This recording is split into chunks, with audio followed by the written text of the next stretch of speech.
Retomando, eu lembro que nós ainda iniciamos sobre isso e eu falei para vocês que há toda uma implicação importante em quais são as normas de direito material que vão regular a sucessão, que é o que eu faço questão que vocês não confundam. As normas de direito processual são as que vão regular um processo de inventário, que é o nome que a gente dá para o processo judicial. Existe o extrajudicial, mas eminentemente aqui o processo judicial, em que você vai abrir a sucessão dos bens do falecido. O nome é ação de inventário, que vocês também já devem ter ouvido falar. As regras da ação de inventário, elas estão todas no CPC, regulamentadas, com um tópico exclusivo lá, um capítulo só para ação de inventário. Como você ingressa, que já tem que colocar quais são os herdeiros necessários, mas depois pode apresentar quais são os rol de bens daquele falecido, tem todo esse regulamento. O direito processual é o que vai determinar o andamento do processo. Quem tem que ser obrigatoriamente ouvido, o Ministério Público tem que se manifestar, tem que sair intimação para a Fazenda Pública para ver a situação de tributos, que por acaso aquele falecido venha a dever, imposto de renda, ou se ele tinha casa, etc. Então, essa regulamentação processual é a do nosso direito processual civil, do processo de inventário. Todavia, as regras finais que vão decidir efetivamente quem vai ser herdeiro, quanto o herdeiro vai receber, se tem algum herdeiro que vai ser excluído da sucessão, e isso pode vir a ser regulamentado pelas normas de direito material do país em que domiciliado o falecido.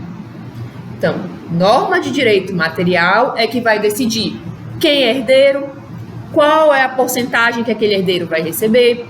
E eu lembro que nós chegamos a comentar que as regras aqui do nosso país de herança, elas são muito rígidas. Você não tem um semestre para estudar isso. Lá no 6º período, Direito das Sucessões, em que vocês vão estudar quem é herdeiro necessário, que a esposa, quando você é casada em comunhão parcial de bens, ela é meia, ela tem direito a metade do que você tem, que os filhos vão receber igual por cabeça, que não tem filho que tenha direito maior do que o outro, como é comum os leigos acharem. Nós chegamos a conversar sobre isso. Então, o direito material nacional, nosso Código Civil, ele é muito rígido nessa questão de proteção dos herdeiros. Enquanto outros direitos não são tanto. A pessoa fica mais à vontade para escolher se quer deixar mais para o filho, se quer deixar menos para o filho. Aqui não, tem uma rigidez assim, considerável. Então, é diferente. Em outros países, não. Em outros países deixam mais à vontade daquele que vai fazer o testamento. Aqui não, tem umas regras específicas que têm que ser obedecidas. Nós falamos que, excepcionalmente, você retira um herdeiro só em caso realmente que ele tentou matar ou que ele matou o pai. Senão, não tem como. Ele vai ficar como herdeiro e vai receber igual aos outros filhos. Não tem aquela situação clássica, né, que o leigo pensa que eu cuidei dos meus pais até o falecimento, então eu sou o dono da casa. Eu tenho direito mais do que os outros. Não tem. No nosso direito, todos têm igualmente direito de receber a sua parcela na herança.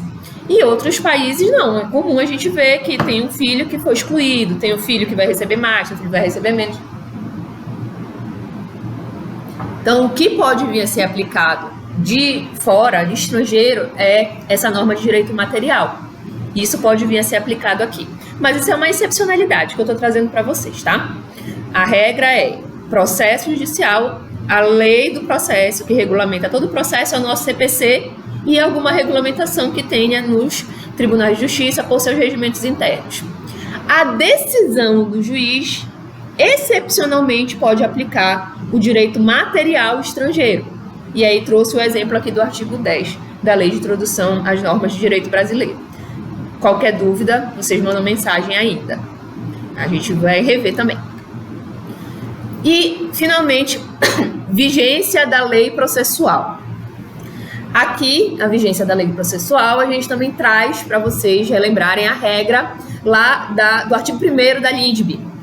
Salvo disposição em contrário, a lei começa a vigorar em todo o país 45 dias depois de oficialmente publicada. Então, a regra é que uma lei que tenha sido publicada, salvo se venha algo diferente disposto lá no próprio texto da lei, ela só entra em vigor após 45 dias. Tudo bem, até aqui vocês chegaram a ver.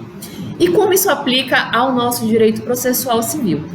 qual é a importância disso? Como eu comecei a falar lá no iniciozinho da aula, o processo ele segue várias etapas. Essas etapas são todas no Código de Processo Civil, o que deve ocorrer, como deve ocorrer. Nesse iter processual, nesse caminho processual, por vezes ele começa com processo, começa com uma lei, e no meio desse processo uma outra lei é promulgada. E aí, foi a pergunta que eu lancei no início. Tem que refazer os atos? Vai invalidar os atos? Vai anular os atos? Vai retroagir? Ou em benefício ou em prejuízo? A regra aqui, para o direito processual civil, é o isolamento dos atos processuais. O ato processual respeita o ato jurídico perfeito, obviamente a coisa julgada e o direito adquirido. Se já foi realizado e está plenamente válido aquele ato processual, por mais que venha uma lei posterior que altere aquela relação, ela não vai retroagir, ela vai, a partir de então, passar a ser aplicada. O processo, ele tem que seguir em frente, seguir o seu caminho, inclusive para obedecer o princípio da duração razoável do processo. Então, não tem como a gente ficar voltando os atos, salvo se for uma hipótese realmente de nulidade. Mas para adequar a lei, não. Lá no artigo 14 do CPC tem um paradigma, né, que a gente pode utilizar como parâmetro para vocês. A norma processual não retroagirá e será aplicável imediatamente aos processos em curso, respeitados os atos processuais praticados e as situações jurídicas consolidadas sob a vigência da norma revogada. Então, o que já aconteceu, o que já passou, vai ficar lá como ato jurídico perfeito. É o isolamento de cada ato processual. Aí as pessoas, os alunos, vocês estão pensando, mas essa mulher fica falando de ato processual, eu não sei o que é um ato processual. Eu nunca vi o processo. E eu sei que a maioria de vocês nunca viu. Sempre uso no quadro repetir aqui. Não sei até que ponto tem condições de ler, mas eu coloquei aqui esse iter processual, esse andamento processual que eu sempre coloco, esperando que tente parear um pouco o entendimento para vocês. Então, o processo inicia, obviamente, com a chamada petição inicial. Isso já é um ato. Isso é um ato processual. Via de regra, você não vai, então, aqui me